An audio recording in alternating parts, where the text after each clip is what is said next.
E aí, pessoal, tudo bem? Espero que todo mundo esteja bem, né? Pessoal, é o seguinte, a gente vai começar a nossa correção, certo? E as nossas explicações a respeito do nosso conteúdo de setembro. Lembrando hoje, 14/9, né? Página 171, a página 179 do livro de português, ok? E aí nas demais datas, ok? Pessoal, é o seguinte, eu estou testando esse aplicativo novo, é um aplicativo que eu baixei aqui, né? Alguns professores estão usando, alguns professores amigos meus estão usando. E eu baixei esse aplicativo porque algumas pessoas estavam reclamando do som, né, do áudio do aplicativo que eu usava.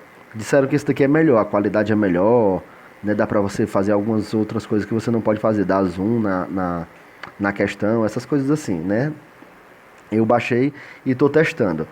Depois vocês me dizem aí no Telegram ou no WhatsApp se realmente ficou boa a qualidade, se realmente dá pra ver direitinho, né? Se tá tudo ok, certo? Se tiver tudo ok, a gente vai ficar usando esse aplicativo aqui, né? Até então, até enquanto a gente tiver aula remota, né? Aula online. Se não ficar bom, a gente volta para o aplicativo anterior, tá beleza? Então vamos lá, pessoal. Seguinte, nós temos aí a atividade e a gente vai ter a nossa página 171. A página 171 nós vamos ter aí, ó, não vou me adaptar, certo? Não vou, diz assim, eu não caibo mais nas roupas que eu cabia. Eu não encho mais a casa de alegria. Os anos se passaram enquanto eu dormia. E quem eu queria bem me esquecia, certo? É uma composição aí, né, dos cantores aí, certo? No caso do Arnaldo Antunes. Pessoal, é o seguinte, é, essas questões que vêm agora, elas são questões de verbo. A gente, logo no começo das aulas, lá em fevereiro, março, a gente recebeu uma tabelinha. Foi dada uma tabelinha para cada um de vocês, né? Com os verbos, com as desinências, com os radicais. Foi dada uma tabelinha para cada um. E a gente fez várias vezes exercício em sala de aula, certo? Então, esses exercícios é também de verbo remetendo lá ao início do ano, certo? Porque o livro é assim, ele pega conteúdos lá na frente, né, e pega conteúdos que já foram passados e vai trazendo novamente, ok? Pra gente utilizar isso de uma forma mais inteligente, tá bom? Então vamos lá.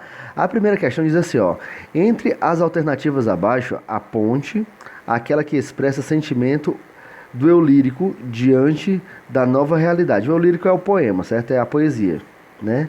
Que remete. Ele vai remeter o que, pessoal? Aí, em relação a ele, que é o que?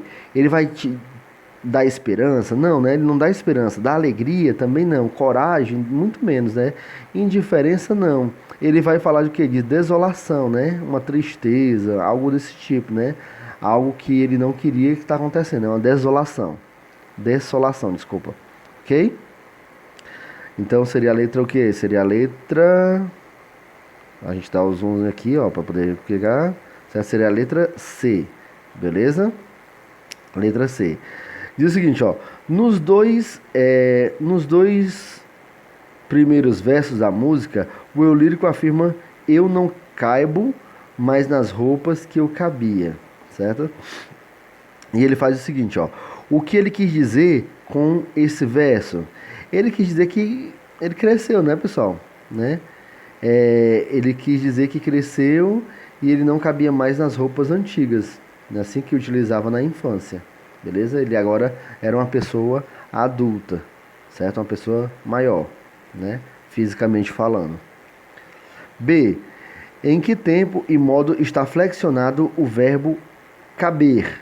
Pessoal, né, verbo caber aí, como ele está dando uma certeza, certo? Como ele está dando uma certeza, lembra que a gente tem no caderno de vocês aí, tem anotado no caderno de vocês que a gente teve isso, aula presencial, logo no começo do ano.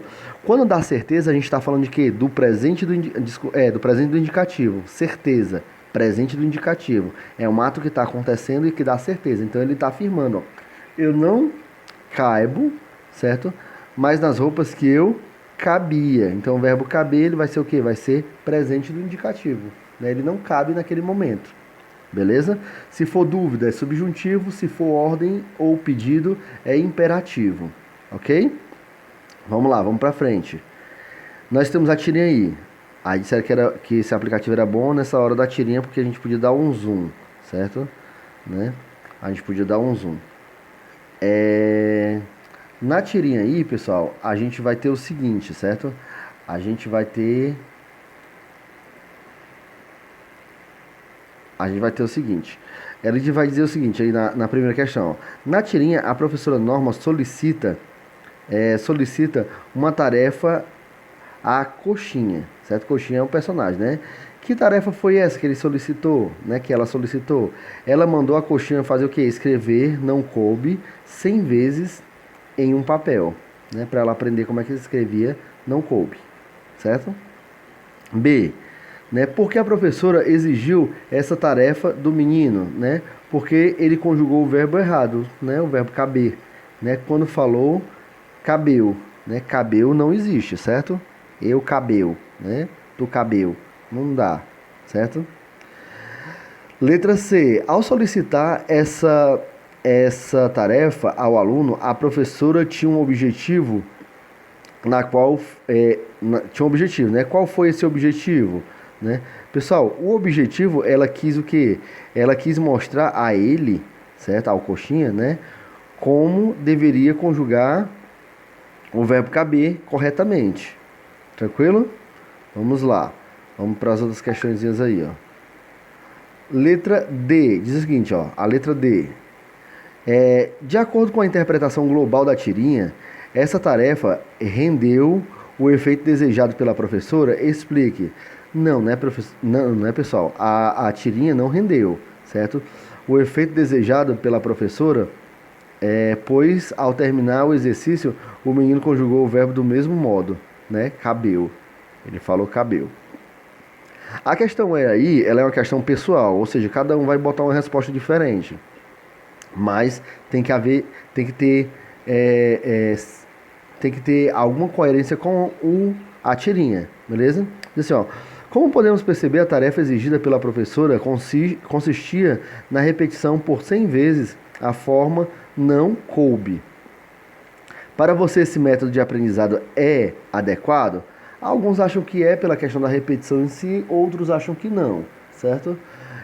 A questão da repetição, né, esse método de aprendizado por repetição é um método antigo, é um método que era utilizado para os nossos avós, né, alguns pais aí que têm um pouco mais de idade, né, eram utilizados por esse pessoal aí, né, das antigas, um método de repetição, você repete até você aprender, né. O método atual não funciona assim, né, pelo menos não era para funcionar, ele funciona como o quê? Você tem que entender para você usar, ok? Então, da partir que você entende, você não esquece mais, porque você entendeu qual é a função, beleza? Vamos lá, ó. Quinta questão. Complete a frase abaixo com a forma verbal mais adequada à forma culta. Se necessário, consulte um dicionário. Você vai lá e pega um dicionário e vai olhar qual é a melhor maneira, né? Qual é a melhor conjugação que você vai utilizar. Mas se você tiver aquela tabelinha, você vai verificar as desinências, no caso, as terminações do verbo. Aí você consegue ver tanto as desinências modo temporal, como as desinências número pessoal, como as desinências de pessoa, ok? Do verbo. Diz assim, ó. Nós, né, trouxemos ou trouxemos, no caso, o material, né? Nós trouxemos, com o trouxemos, certo? B, eu trouxe ou eu trouxe, né? Meus livros de história. Eu trouxe, certo? Com o uzinho, ó. Eu trouxe. Letra C, ó. Eu nunca perco ou eu nunca perdo, certo? Um jogo do esporte. Eu nunca perco, certo? No caso do verbo perder aí, certo? Perco, certo? Vamos lá, um vai ser letra D. Eu meço ou eu mido, né? Algumas pessoas falam mido, né? Eu mido a parede, o tamanho da parede. Eu mido o tamanho do terreno. Né? Não é a forma correta de ser utilizado, não é usual, ok? Né? No caso é eu meço o tecido com a régua, certo? De medir, né? É meço. Vamos aí para a primeira questão das páginas amarelas, ó, do capítulo 4, certo? Diz o seguinte, ó. A seca vem sendo monitorada desde o início do século XX e há momentos mais tensos do cenário agrestino e menos grave, mas como determinar se a seca foi mais é, danosa para a população? Você lê o texto, certo? Tem um texto anterior, você lê esse texto e você vai conseguir responder isso daí, né? Que é o quê? Devido à seca, as atividades econômicas ficam o quê? Reduzidas, ou seja, as pessoas não plantam, as pessoas não colhem, as pessoas não alimentam o gado, não alimentam os animais que utilizam para corte, para a questão de venda, eles não têm essa atividade, ok? Essa atividade econômica. Com isso, todo o fluxo de geração de renda torna-se o quê? Mais lento, chegando a provocar escassez de itens para suprir as necessidades básicas da população, que é justamente a necessidade básica, é o comer e o vestir, né? São necessidades básicas, né? Se você não planta, você não colhe, se você não colhe, você não vende, se você não vende, você não tem dinheiro para suas necessidades, ok? Vamos lá, vamos para frente.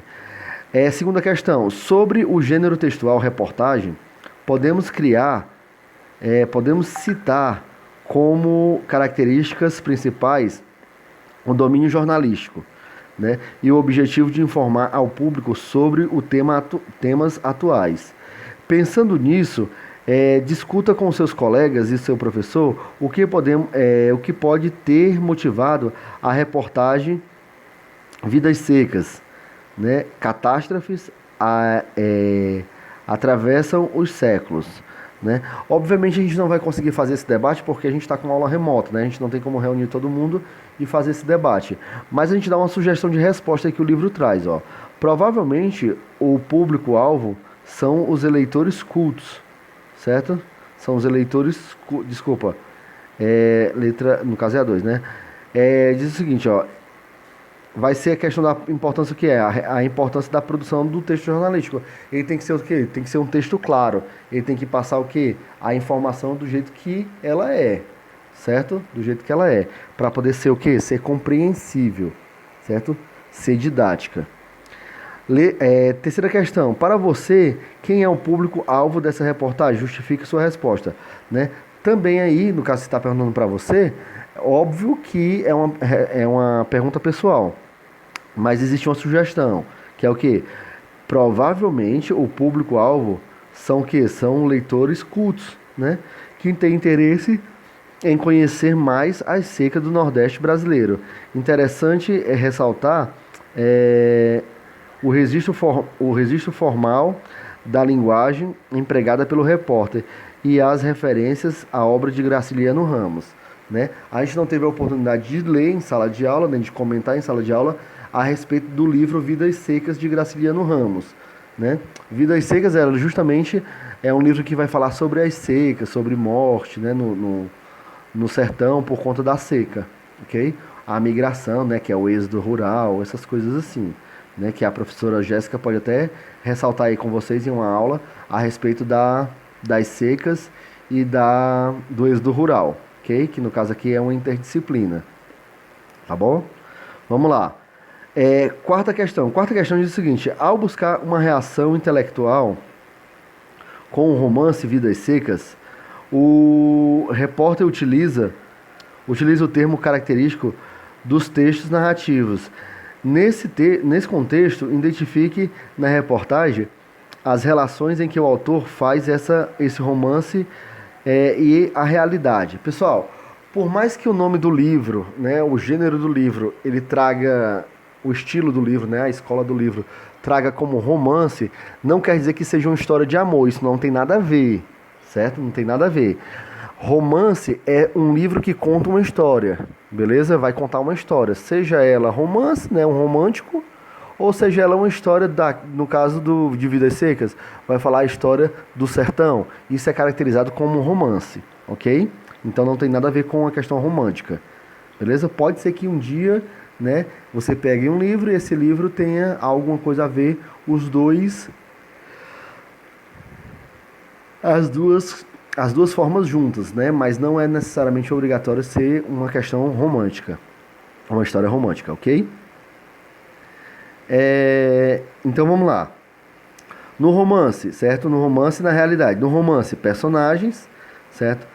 Cenário, roteiro e enredo. A, B e C, né? Na realidade, brasileiros, retirantes sertanejos. Sertão, Nordeste Oriental, né? A seca repetitiva e a rotina da seca em busca por água. Beleza? Quinta questão, diz o seguinte, ó. Além da reação intelectual com a obra Graciliano Ramos, o autor utilizou intertextualidade também para dar mais credibilidade às informações passadas pela reportagem. Explique, né? O autor ele vai utilizar o que, pessoal? Vai utilizar a fala de estudiosos, né? Ele pega a fala de pessoas que estudaram a respeito e utiliza no livro dele, ok? Para dar credibilidade às informações passadas. Essa fala vieram certamente de entrevistas, né, prévias, reportagens, né, coisas desse tipo, ok? Vamos para a página aí 176, certo? 176. Diz o seguinte, ó. Ele vai perguntar o seguinte, ó. De acordo com a situação comunicativa, podemos produzir textos com linguagem informal ou formal, certo? Essa é a primeira pergunta, né? A opção entre a maneira e a outra de expressão é que chamamos de registro da língua. Apesar de perceber a antagonia nessa contradição entre as formas são variáveis. Assim, em um texto pode predominar, por exemplo, a formalidade a formalidade, mas dependendo de certas intenções comunicativas do autor, é possível utilizar também o quê? É possível utilizar também as informais, que são aquele linguajar falado no dia a dia, né? Assim, que optam de seguinte registro da língua, o autor usa essa reportagem. O autor utiliza o quê? A forma, né? Ele utiliza a formalidade, porque no caso é um repórter, ele está utilizando aquela questão da formalidade, ok? Você tem esse texto daí, ó, o texto 2, após 3 anos de seca, cidade do Cabo, na África, pode ficar sem água, ok? Aí tem um textozinho aí, você vai ler o texto para responder a questão da página 178, ok? A gente não vai ler para o texto não ficar, para o vídeo não ficar longo, né? Mas vocês, obviamente, já leram em casa, porque algumas pessoas já me mandaram até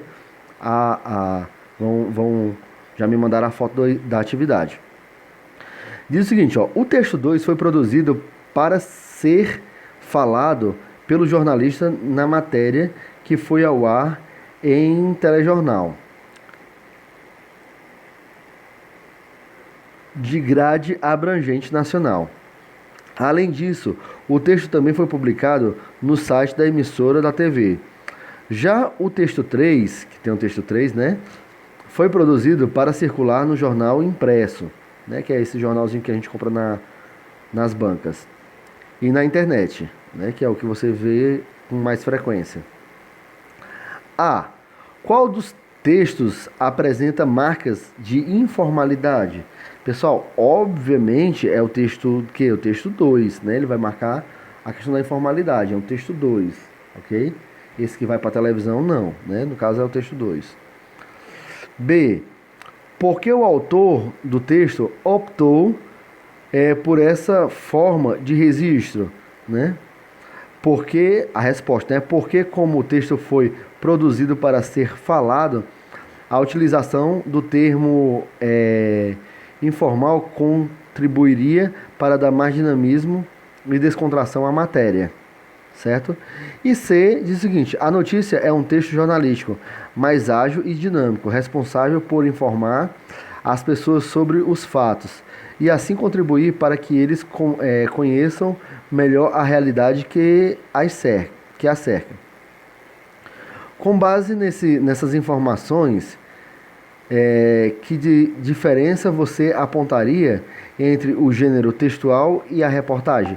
Pessoal, se está perguntando você aí, vai ser o quê? Vai ser uma resposta pessoal. Cada um vai fazer de uma forma diferente ou vai ter uma visão de forma diferente, ok? Beleza? Mas um ele vai tratar o quê? Um ele vai tratar a respeito, quando é no gênero, de uma formalidade fechada, né? E o outro mais abrangente, de uma formalidade de um texto mais informal. Beleza? Vamos para a questão 1 aí, ó. Mídias e contextos, ok? Nós temos mídias e contexto, né? Ainda em relação ao texto. Letra A diz o seguinte, ó. Vamos ler só o boxzinho aí, que é essa partezinha branca, ó. A seca não é apenas registrada por dados pluviométricos, né? Trata-se de uma rede de o quê? De relações políticas e culturais, ok? Então a seca não é somente uma causa meteorológica, né? Não é só uma causa climática. A seca existe por conta de quê? Por conta da política, né, em si e de questões culturais também, ok? Letra A diz o seguinte, ó. Como a professora define a seca? Segundo a professora, a seca é resultado de relações pluviométricas, públicas e culturais, ok? Políticas e culturais. B, né? A B vai dizer o seguinte: as relações políticas e culturais a que se refere a professora estão claras no texto. Como podemos identificar essa relação, né? Elas estão, né, pessoal, claras no texto? Estão ou não estão, né? Não estão, né? Elas não estão tão claras, certo? Ela vai trazer algumas coisas, mas essas não estão tão claras. Então, assim, para identificar, é necessário que o leitor recorra ao quê? Recorra ao conhecimento de mundo. Você tem que ter o seu conhecimento o quê? O seu conhecimento de vivência com alguém, né, de se interessar pelo assunto, para que você possa ter uma clareza maior a respeito do assunto, beleza? A questão C, D e E são pessoais, ok? Eu vou ler só a pergunta e, obviamente, cada um vai ter as suas respostas aí, mas tem que ter algo a ver com o texto. Diz o seguinte, ó: utilizando o site de busca, pesquise quais são as causas da seca do Nordeste. Aí você vai lá pesquisar e você vai colocar aí, certo? Que é a questão da falta de chuva, a questão da não utilização pública, a questão dos governos, né? Dos governos que não fizeram pouco caso, essas coisas assim. Letra D. Diante das causas, que soluções você e seus colegas conseguiram visualizar para o problema das secas? Pessoal, qual seria o problema? Seria só chover? Não, né? Isso não seria somente a resolução do problema, né? Você precisava o quê? Precisava de chuva e precisava você saber como utilizar essa água, né? Armazenando para uma possível época de seca, ok? E letra E. Aproveitem para pesquisar também exemplos interessantes das soluções para implementar essa questão. Obviamente você vai lá ver algumas soluções que as pessoas têm, os especialistas têm a respeito disso. Tranquilo? E a gente termina aqui, certo? No caso a gente terminou essas paginazinhas. Vai ficar aí agora pro dia 17, a página 185 e 187, ok? Do livro de português. Logo no começo do vídeo você consegue visualizar o nosso roteiro, né? Valeu, pessoal. Abraço para vocês. Tchau.